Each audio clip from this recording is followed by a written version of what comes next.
definitely agree with that quote. In my life, I've experienced that in many different situations where I started an engineering degree and I might not have been the smartest person in the room, but I decided I was going to adapt to the challenges that I had in front of me, and I was going to overcome them and become the best version of myself in that situation. And I've done that again, like a butterfly. I've gone from an engineering student in chemical engineering to a data engineer, which is a different field, and I've had to adapt once again. And it's not because I'm the best coder or the smartest person in the room, but because I hope to be the most adaptable. And so I completely agree with that quote. I also think it's not always about working the hardest. I think there's a lot of emphasis in our current society of being the person that works the hardest and does this, but it's actually the person that adapts to the situation's demands the best. So if the situation demands you to work the hardest, then that's you adapting to the situation. And if you need to be the person that is the smartest in the situation, you're adapting once again. I think another thing that's most important is why we're here as humans. We're here because we adapted. Every single person is here because we adapted, not because we're the strongest species on Earth. If you look around us, everyone else might even be stronger. It's because our bodies adapted and we grew and our normal became a harsher environment every time.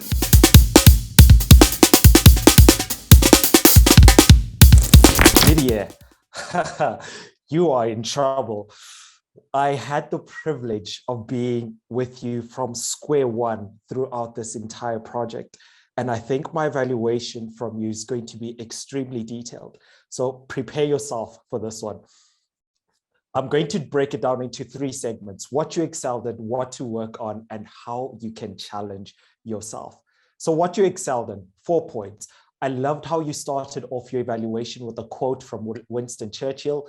Immediately, leadership, planning. I was able to get into the mindset that this speech is going to be about leadership, and it's going to be about the plannings and the learnings that I got from that. So that was a very, very strong opening.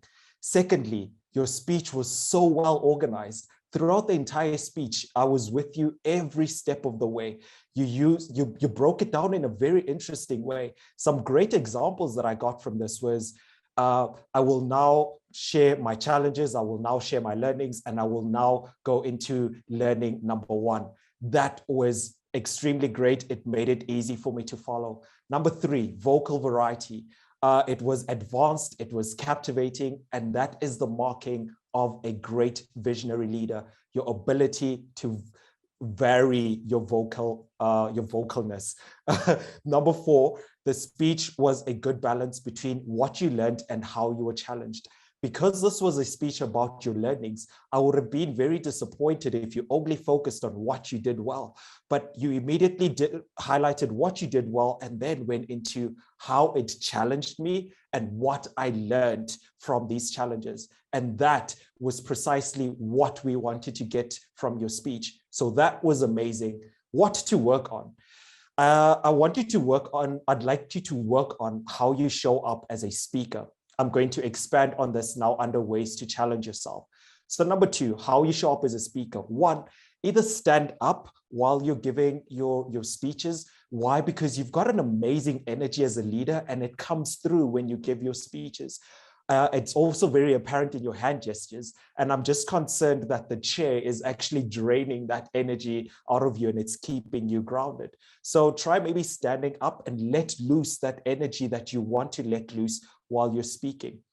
The second way to challenge yourself is, if you choose to sit down, rather consider then adjusting the camera backwards a bit. When you're speaking, as a speaker, most of the time it's up in your face, and that can be a little bit intimidating. I'd like you to think of it when you're engaging with someone in public. Normally, you wouldn't be up in their face like that, but you would have a little bit of a distance. So consider adding that to your skill set as you show up as a speaker. So those are the 2 ways that I'd like you to challenge yourself. So in summary, very great speech, very well organized, great vocal variety. You highlighted the challenges and we got a sense of how you learned from your project. It was a pleasure working on this project with you, and it was a pleasure evaluating your speech.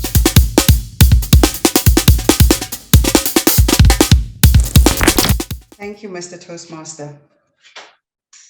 South Africa has one of the most advanced financial sectors in the world, and it offers an array of savings and investment products. There are different ways of savings, and as a square one, I'll touch on a few today. Emergency funds are short-term savings that are used to save for unpredictable events, such as an accident, a retrenchment, a death, or unexpected costs, such as household and car repairs. Retirement savings are long-term savings that are used to save up for a salary that you will use after you retire. It takes years of discipline to save enough income to give you sufficient cash to cover your costs after you retire. Retirement savings are facilitated by your employer, and they are managed on your behalf by an investment company who builds a portfolio for you of your retirement portfolio. The third option for saving is building your own portfolio.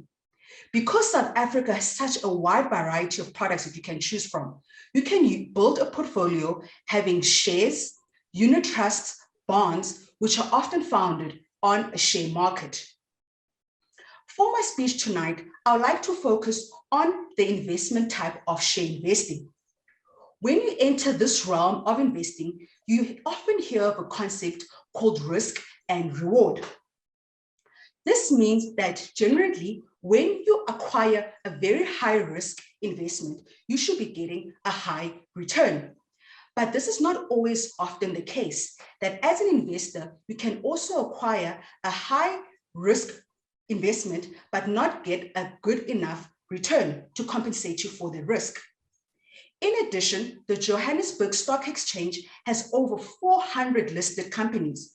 So as an investor who's either you managing your own investment or the company that's managing your retirement saving, the challenge is to choose the right company in the stock market that will give you a good return for your investment. The second most important concept in share investing is the concept, the second most important concept in share investing is ensuring the market is fair and ensure all participants in the market play an even game in trading in the market. Investment savings tends to be aligned mostly to wealthy and well-connected people, as they hold majority of their wealth in the share market. But how do organizations like the Johannesburg Stock Exchange ensure there is trust in the market, and then all participants in the market, whether you're an individual investor like you and me, or whether you're an institutional investor that is managing your retirement savings, have an even playing ground? This means that well-connected and wealthy people do not gain an unfair advantage by acquiring high return shares at a lower risk. Insider trading occurs when an investor buys or sells shares using information that is not available to the market.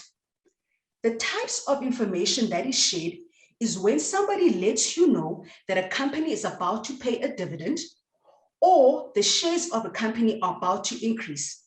In this instance, an investor will quickly go and buy a share to benefit from these two events. Another type of share investing is when you inform another person that a company's share price is going to decrease or the company is about to fold. This type of action is illegal and fraudulent when such information is only shared with a select few. The very first time I ever heard of insider trading was back in 2005 in the case of the famous TV personality and chef, Martha Stewart.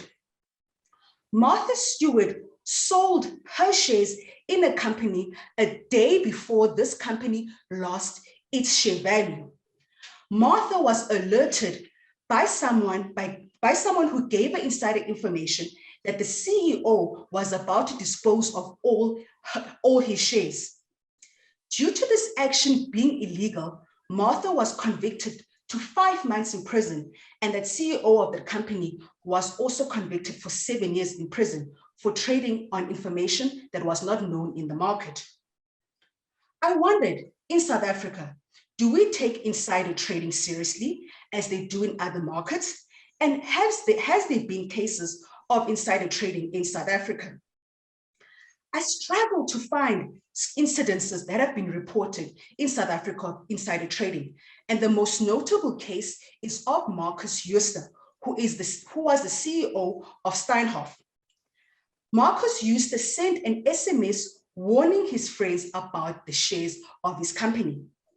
The shares of his company subsequently crashed, and investors and specifically the ones that hold a lot of retirement savings lost over 90% of their value when the stock crashed. Marcus was subsequently fined 162 million for alerting his friends of this information. David Shapiro is one of South Africa's most prominent traders, and he admits that insider trading is still a very big problem in South Africa. He also says that, one, South Africans, we talk too much and we leak too much information, and that insider trading should be monitored.